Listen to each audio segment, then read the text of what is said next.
Halo semuanya, kembali lagi dengan English with me bersama Teacher Taufik. Kali ini, dalam video ini kita akan lanjut ke latihan soalnya ya, yaitu latihan soal skill 13 pada section reading buku TOEFL ya. Nah, bagi teman-teman yang belum nonton satu video sebelumnya, disarankan nonton dulu satu video sebelumnya di channel ini ya, karena ini akan berkaitan dengan video yang saat ini kita akan bahas ya, atau latihan soal yang akan kita bahas. Nah, di video sebelumnya itu dibahas terkait strategi, apa yang dimaksud dengan tone, purpose, dan course itu apa, serta contoh-contoh soalnya. Nah, bagi teman-teman bisa ditonton satu video sebelumnya. Oke, balik lagi ke video ini, skill 13 pada reading section ini itu ngebahas terkait determine the tone's purpose or course. Jadi tone ini adalah suasana ataupun apakah penulis menunjukkan emosinya di dalam teks tersebut. Kemudian kalau purpose ini berkaitan dengan tujuan penulis dalam menulis teks tersebut. Dan yang terakhir adalah course atau mata kuliah. Kira-kira apa yang diberikan, reading text atau teks yang diberikan itu kira-kira diberikan pada mata kuliah apa. Oke, nah itu semua sudah dijelaskan secara detail di satu video sebelumnya. Jadi teman-teman mau lihat sebentar, belajar terkait strateginya dan apa yang dimaksud dengan tone, purpose, or course itu bisa ditonton terlebih dahulu. Oke, langsung saja ya kita latihan menjawab soal-soal skill 13. Oh ya, sebelum ke sana, buat teman-teman boleh sambil dikerjakan terlebih dahulu, nanti ketika ada soal sama teks boleh dikerjain dulu, di pause videonya. Oke, sudah dapat jawabannya, dilanjutin lagi dan dicocokin jawabannya ya.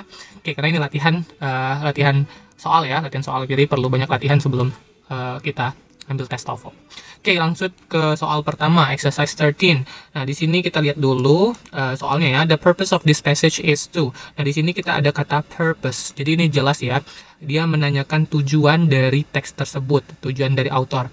Nah, sebelumnya sudah dibahas terkait strategi tersebut, tapi di dalam video ini saya tetap sisipkan tips jawab soal pertanyaan purpose bagi teman-teman yang mungkin lupa atau nggak sempat lihat satu video sebelumnya.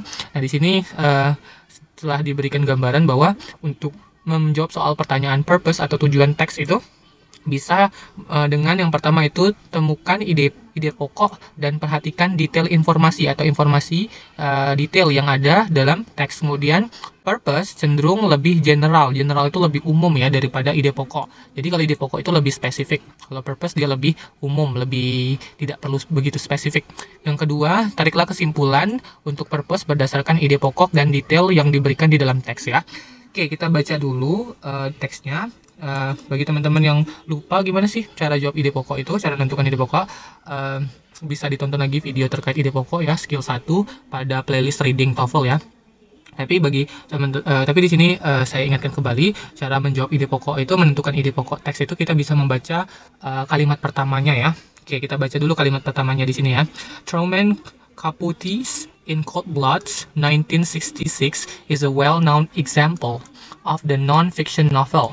Jadi di sini dia ngebahas suatu contoh ya, novel yang non-fiksi yang disebut novelnya berjudul In Cold Blood ya. Ini nama judul novelnya dan tahunnya 1966 dari penulisnya Truman ya, Truman. Oke, kita baca sedikit lagi sampai titik ya di bawah ini. A popular type of writing based upon factual events in which the author attempts to describe the underlying forces, thoughts, and emotion that lead to factual events. Nah, oke, jadi di sini dijelaskan terkait tulisannya atau cerita yang diceritakan pada novel tersebut. Oke, sekarang kita udah tahu ya main idea-nya atau ide pokoknya teks ini, bahwa saja teks ini ngebahas suatu karya tulis yaitu non-fiction novel yang berjudul Cold Blood dari Truman 1966. Dan di sini juga sempat dijelaskan apa yang diceritakan di dalam novelnya. Oke, jadi tujuannya itu menjelaskan suatu jenis novel non-fiction ya. Sekarang kita lihat pilihan jawabannya. Yang A, discuss an example of a particular literary genre. Oke, jadi yang A ini yaitu artinya mendiskusikan suatu contoh dari genre sastra tertentu. Nah, ini sepertinya benar ya, karena di sini contohnya itu dalam teks ini memang menjelaskan suatu contoh. Contohnya itu adalah novel dari Truman yang judulnya In Cold Blood ini. dan ini merupakan suatu genre sastra tertentu, yaitu dalam konteks ini adalah non-fiction novel ya, sastranya ya, jenisnya ya. Tapi sebelum ke sana kita lihat lagi pilihan jawaban yang lain. Yang sebelum ke sana, ini memang tidak disebut. Kenapa tidak disebutkan in cold blood-nya? Tadi kan sudah dinyatakan bahwa purpose itu memang cenderung lebih general daripada ide pokok. Jadi mungkin sekali bahwa tujuan dari suatu teks itu tidak menyatakan secara spesifik, tapi dia lebih broad, lebih general, lebih umum ya. Nah, di sini tidak menggunakan kata cold blood ataupun in cold blood ya, nama genre-nya itu, tapi dia menggunakan kata an example. Jadi dia lebih general, lebih broad. Tapi kita lihat dulu lah pilihan jawaban yang lain ya, yang B. Yang B, tell the story in cold blood. Nah, ini betul, memang teksnya ada menceritakan apa yang sebenarnya diceritakan dalam in cold blood, ada dalam novel in cold blood ini. Tetapi tidak serta-merta ini semuanya keseluruhan teks ini ngebahas cerita dari cold blood. Tapi di sini juga dia menjelaskan bahwa jenis dari novel ini adalah jenis non-fiction. Kemudian juga dia menjelaskan bagaimana si Capote atau Truman-nya ini dapat menuliskan suatu cerita tersebut, yaitu dia menginterview pembunuh dan dia maintain that his book present a faithful reconstruction of the man. Jadi dia menjaga tetap agar bukunya itu atau tulisannya itu ya, novelnya itu tetap menggambarkan atau memberikan representasi atau gambaran terkait rekonstruksi atau rekonstruksi yang sebenarnya dari kejadian tersebut ya, ataupun kejadian sesungguhnya. Jadi dia berupaya untuk menggambarkan yang sesungguhnya ya, melalui interview the murderers atau pembunuhnya. Jadi di sini kurang tepat ya, tidak serta-merta dia semua teks itu atau ide pokoknya ini ngebahas cerita dari apa yang diceritakan dari Cold Blood, tapi juga dia ada hal lain yang dibahas. Yang C, explain Truman Capote's reasons for writing in Cold Blood. Nah, di sini nggak fokus ke reason, mungkin di sini ada yang dia ngebahas alasan, tapi saya tidak menemukan ya. Capote's book, the authors describe the sadistic. Saya tidak menemukan alasan dari si Truman ini dalam menulis in cold blood ya.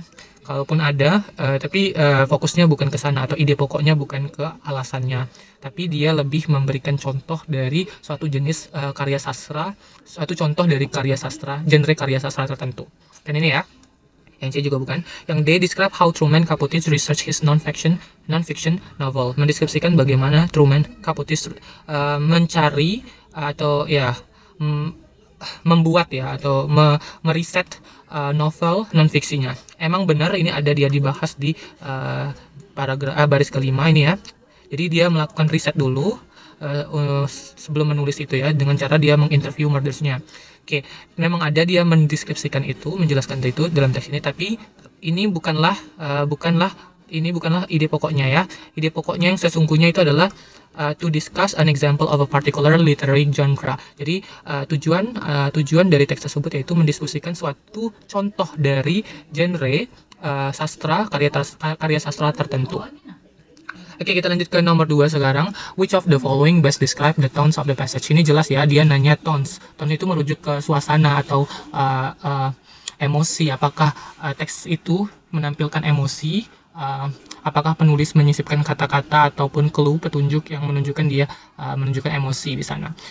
Untuk tips menjawab soalnya yang bisa kita lakukan, yang pertama itulah kita baca dulu teksnya dengan cepat ya, karena kita kalau kita ngerjain soal itu kan harus efektif ya, karena diburu waktu juga, jadi nggak boleh baca terlalu berulang-ulang, terus bacanya terlalu lambat juga nggak boleh. Dan tujuannya hanya untuk menemukan clue atau petunjuk, jadi nggak apa-apa bacanya nggak usah baca yang seksama, tapi baca yang cepat untuk menemukan kata-kata atau frase yang bisa dijadikan petunjuk di mana penulis itu menunjukkan emosi ya. Apakah ada penggunaan kata yang menunjukkan emosi di sana, gitu kan?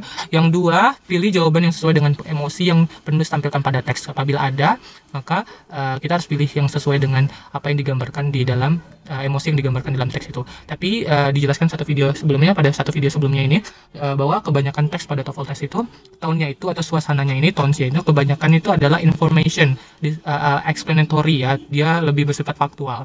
Namun ada beberapa yang memang tones-nya penulisnya menampilkan tones-nya. Nanti kita ketemu juga jadi soal seperti itu. Oke, dalam konteks nomor 2 ini, kita lihat lagi teksnya. Kita baca sekilas lagi untuk menentukan tones-nya. Sepertinya di sini tidak ada kata-kata atau clue atau petunjuk maupun frase yang menunjukkan penggunaan emosi ataupun perasaan dari penulis ya. Penulis cenderung memberikan fakta, berisikan fakta-fakta seperti ada fakta tahun, kemudian fakta bagaimana si Truman ini dapat menuliskan itu, kemudian fakta dari cerita teks tersebut, cerita dari novel tersebut. Dan ini semuanya isinya berupa fakta-fakta. Nah, kalau berisi fakta-fakta, maka kemungkinan besar teksnya itu memiliki tones yang merupakan explanatory. Kalau tidak explanatory, maka dia informational atau juga bisa berupa faktual ya. Tapi kita lihat di sini tidak ada ya faktual, tapi yang lebih mendekat itu adalah deskriptif ya, deskriptif. Oke, kita lanjut ke nomor 3. This passage would probably be assigned reading in which of the following courses. Berarti dia nanya kira-kira teks tadi kemungkinan bisa ditugaskan untuk bahan bacaan pada mata kuliah apa gitu kan. Oke, untuk jawaban courses itu ya, tips jawab soal pertanyaan course ini atau mata kuliah, itu bisa kita melihat dari ide pokoknya, kemudian perhatikan detail informasi yang ada dalam teks juga ya. Kayak agak mirip dengan purpose tadi. Yang kedua, tarilah kesimpulan untuk course berdasarkan ide pokok dan detail yang diberikan di dalam teks. Oke, kita lihat sekilas kembali teksnya. Kalau kita lihat dari teksnya ini, dia fokus ngebahas suatu karya sastra tertentu yang mana itu dalam konteks ini adalah non-fiction novel ya, yang judulnya itu adalah In Cold Blood dari Truman Capote ya. Oke, jadi jawabannya kemungkinan yaitu teks ini kemungkinan diberikan kepada di mata kuliah apa? A. Criminal Law. Criminal law itu berarti hukum kriminal ya. Memang sih ada ngebahas tentang pembunuhan, tapi itu adalah cerita yang diceritakan di dalam novel itu, tapi bukan itu sebenarnya ya. Oke, jadi kurang tepat ini ya. Kalau ceritanya emang ngebahas tentang tindakan kriminal ya. Oke, yang B, American History, ini nggak ngebahas tentang sejarahnya Amerika, tapi dia ada bahas sejarah dari tulisan tersebut, karya ilmiah tersebut, tapi bukan sejarahnya American ya. Jadi bukan jawabannya bukan P. Yang C, Modern American Novels. Nah, ini yang lebih tepat ya, yaitu novel Amerika zaman modern ya. Oke, jawabannya yang benar C. Kalau yang D, Literary Research atau research penelitian sastra, literasi ya, literary. Oke, yang lebih tepat itu novels ya, karena konteksnya ini ngebahas suatu jenis karya sastra yaitu novels ya, yaitu modern ya, jenis modern karena dia tahun 1966 tadi ya. Oke, kita lanjut saja ke nomor 4 sekarang, teks baru ya, passage 2. Oke, kita baca dulu soalnya. Which of the following best describe the author purpose in this passage? Ya, jelas ya, ini nanya tujuan dari penulis terhadap teks tersebut ya. Oke, sama halnya untuk menemukan pertanyaan purpose, itu kita bisa membaca ide pokoknya. Jadi kita harus tentukan dulu ide pokoknya apa, kemudian kita juga bisa perhatikan detail informasi yang diberikan di dalam teks. Kemudian yang terakhir, tariklah kesimpulan. Kita perlu menarik kesimpulan untuk purpose-nya berdasarkan ide pokok dan detail teksnya. Nah, bagi teman-teman yang lupa mungkin cara jawab ide pokok itu, kita bisa baca dari first sentence atau kalimat awalnya ya di sini ya. Kita baca dulu kalimat awalnya. Up to now, confession that have been obtained from defendants in a hypnotic state have not been admitted into evidence by courts in the United States. Ya, kita udah baca sampai titik ini ya. Jadi di sini jelaskan sampai saat ini pengakuan yang diambil dari terdakwa dalam kondisi yang terhipnotis ya, hipnotik ya, have not been admitted into evidence by court. Jadi tidak dapat dianggap bukti bagi pengadilan di Amerika. Jadi di sini menjelaskan terkait confession tadi ya. Confession ini kayak pengakuan dari si terdakwa itu yang diambil dalam posisi yang terhipnotis. Tapi pengakuan yang diambil dalam posisi hipnotis itu bagi pengadilan Amerika itu tidak bisa dijadikan evidence atau disebut dengan bukti ya. Jadi nggak bisa dijadikan bukti. Oke, kita lihat, kita udah baca ya, itu ada first sentence ya, kalimat awalnya ya. Nah, jadi kita udah dapat gambaran terkait teks ini ngebahas apa. Sekarang kita bisa bandingkan pilihan jawabannya. To explain the details of a specific court case, yang A menjelaskan details terkait dari suatu kasus pengadilan yang spesifik. Oke, yang ini kurang tepat menurut saya, walaupun di sini kalau kita lihat di paragraf kedua memang ada dia ngebahas suatu kasus, a landmark case ya, suatu kasus yang terkenal ya, yang menjadi landmark terkait confession yang diambil dari posisi yang terhipnotis. Di sini ada nama kasusnya in the case of Lira Videno. Memang ada dia ngebahas court case-nya, tapi ini bukanlah ide pokoknya. Sedangkan kita menentukan purpose itu tadi dengan cara menentukan ide pokoknya. Nah, ini hanya kita jadikan sebagai detail atau informasi pendukung ya, detail informasinya. Jadi bukan jadi jawaban A bukan jawabannya ya. Oke, yang opsi A bukan jawabannya. Yang B, to demonstrate why confession made under hypnosis are not reliable. Yang B itu menjelaskan mengapa confession atau pengakuan yang dibuat dalam kondisi terhipnotis tidak dapat diandalkan. Di sini fokusnya tidak membahas mengapa ya, walaupun mungkin di sini ada dijelaskan alasannya, tapi fokusnya ini dia lebih menjelaskan statusnya pengakuan yang diambil dari posisi terhipnotis itu tidak dapat dijadikan bukti. Itu ya yang kita jadikan ide pokoknya ya. Jadi ini bukan intinya bukan ngebahas alasan kenapa pengakuan yang diambil dalam keadaan hipnosis itu tidak dapat diandalkan. Oke, kita lihat yang C lagi, to clarify the role of the Supreme Court in invalidating confession from hypnosis subject. Oke, clarify the role of. Nah, di sini ada dinyatakan bahwa role itu seperti peran dari pengadilan tinggi Supreme Court menginvalidating atau tidak mengakui pengakuan dari hypnotis subjek yang dihipnotis. Tidak ya, bukan ngebahas perannya Supreme Court. Dia fokus atau ide pokoknya tidak ngebahas peran dari Supreme Court di sini ya. Mungkin ada dia bahas tentang Supreme Court atau perannya, tapi itu tidak menjadi ide pokoknya. Yang terakhir, to explain the legal status, nih yang lebih tepat ya, legal status of hypnotically induced confession. Jadi menjelaskan status hukum ya, status legal dari pengakuan yang diambil dari secara hipnotis ya. Jawabannya yang paling tepat yang D. Oke, jadi dia menjelaskan jelas di paragraf awal ini, di awal paragraf ini dia menjelaskan nih ya, admitted into evidence, have not been ya, di sini di akhirnya dijelaskan have not been admitted into evidence by court in the United States. Jadi jelas legal statusnya dinyatakan bahwa pengakuan yang diambil dari terdakwa dalam posisi hipnotis itu belum bisa diakui ya sebagai bukti di pengadilan di Amerika. Jadi dia menjelaskan status secara hukumnya, yaitu ya ide pokoknya. D jawabannya. Nomor 5 kita lanjut. The towns of this species could be described as. Nah, jadi ini jawab jenis pertanyaan towns ya, ataupun suasana ya. Oke, yang pertama kita lihat yang bisa kita lakukan untuk menentukan soal ini, menentukan jawaban untuk soal ini, yaitu kita baca cepat untuk menemukan clues atau petunjuk di mana penulis menunjukkan emosi. Nah, di situ bisa kita lihat apakah terdapat clue atau petunjuk penggunaan kata atau frase yang menunjukkan penulis itu menunjukkan emosinya. Apabila tidak ada dan lebih cenderung bersifat informatif, deskriptif, faktual dan berisikan fakta-fakta, maka itu kemungkinan besar towns-nya itu berupa faktual ya. Oke, yang kedua, pilihlah jawaban yang sesuai dengan emosi yang penulis tampilkan pada teks. Oke, kita lihat kembali teksnya secara sekilas untuk membaca secara sekilas untuk menemukan apakah ada penggunaan emosi yang ditunjukkan dari autornya dalam teks ini.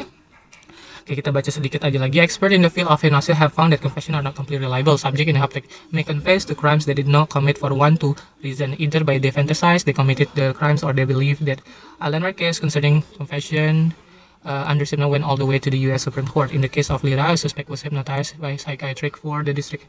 Oke, jadi di sini dapat kita simpulkan bahwa teks ini tidak menunjukkan emosi apapun ya. Jadi penulisnya tidak menunjukkan emosi apapun, tapi lebih cenderung memberikan informasi serta fakta-fakta. Jadi pertama dia menjelaskan fakta atau ya fakta bahwasanya pengakuan yang diambil dari hipnotis itu tidak bisa diakui sebagai evidence ataupun bukti di pengadilan Amerika. Kemudian juga dia jelaskan alasannya. Di sini ada subject in a hypnosis may confess. Nah, di sini dia jelaskan bahwa alasannya kenapa pengakuan yang diambil dari hipnotis itu bisa saja disebabkan oleh si subjeknya atau orangnya bisa saja berfantasi ya. Jadi belum tentu itu sebenarnya. Jadi sini ada alasan. Kemudian dia juga menyatakan suatu fakta lagi, suatu contoh ya dari kasus. Nah, ini juga fakta ya, nama kasusnya ada di sini. Jadi dapat kita simpulkan bahwa nomor 5 ini tone-nya ini lebih bersifat informatif dan tidak menunjukkan emosi apapun. Oke, nomor 6 kita lihat soalnya. This passage would probably be assigned in a course. Nah, on. Jadi ini nanya course ya, mata kuliah. Kira-kira teksnya itu diberikan ke mata kuliah apa? Oke.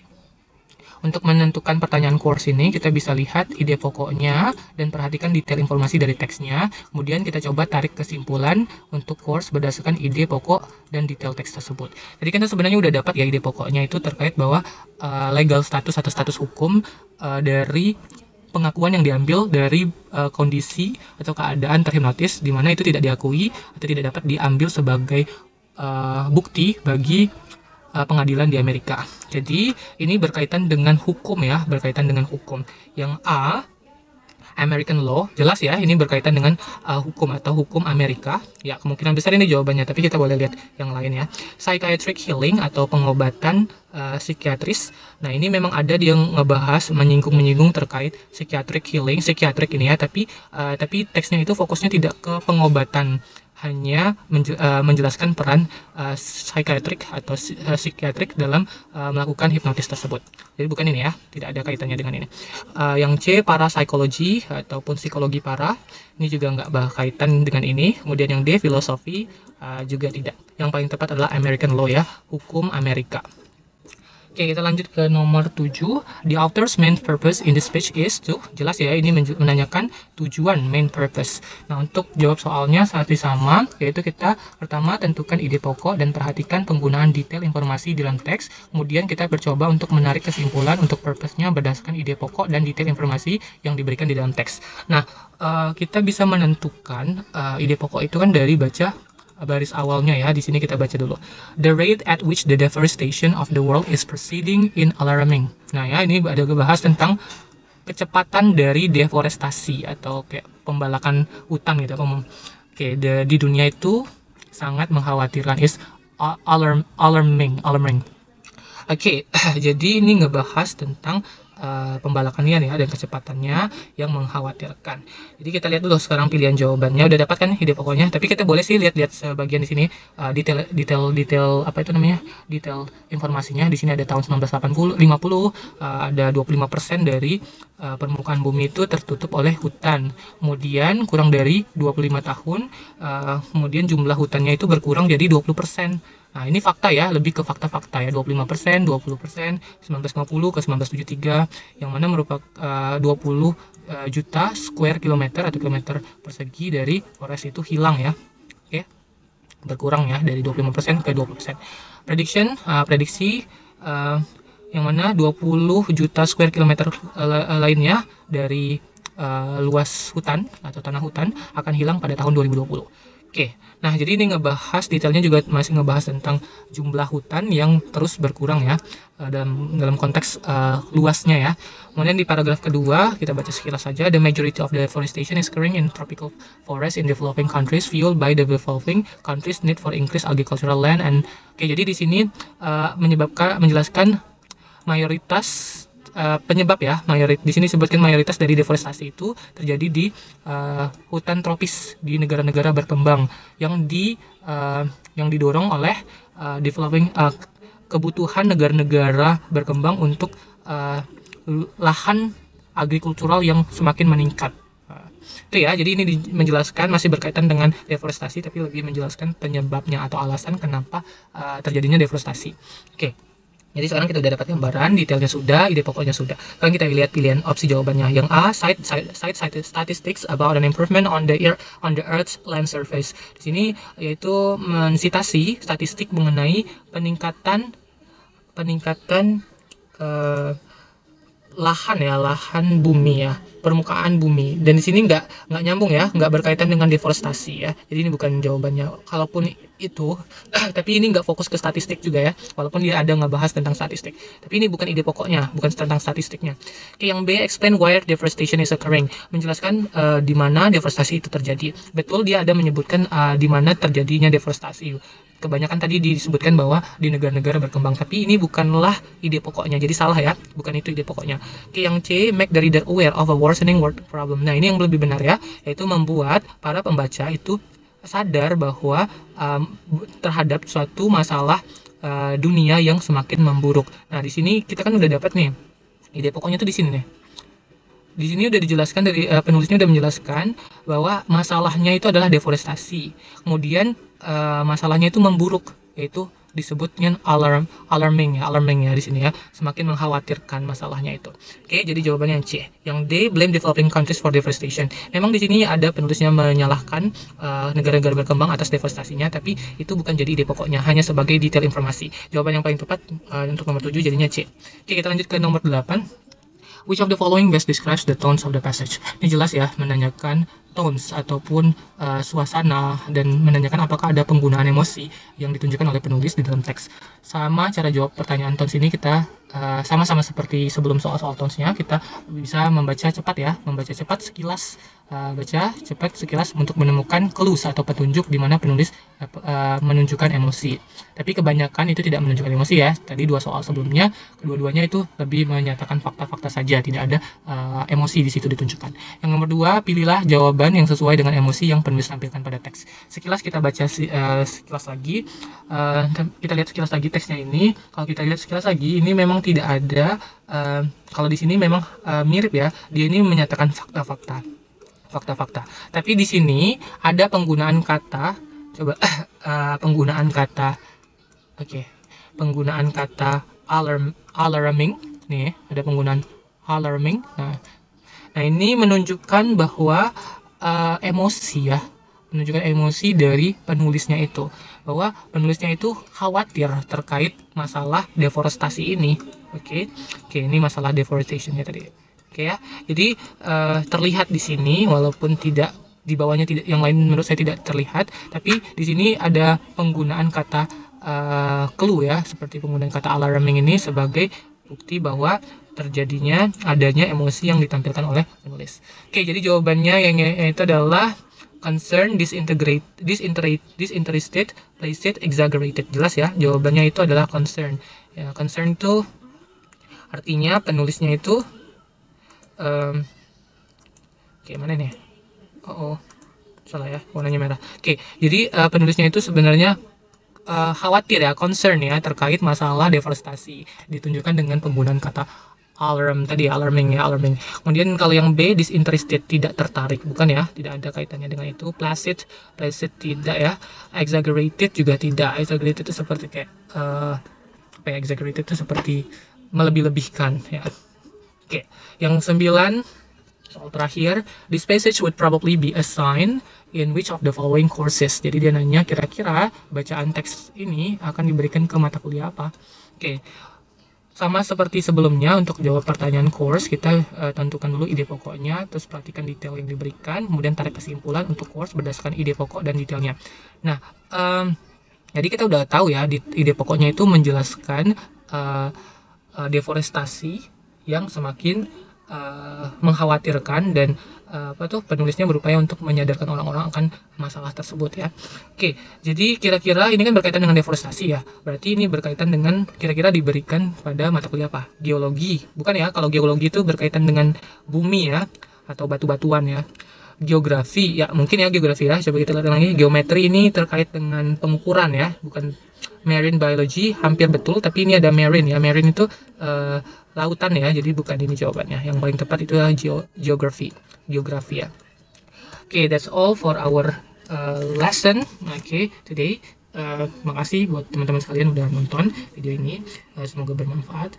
Jangan lupa like, comment, dan subscribe. Sampai jumpa di video berikutnya.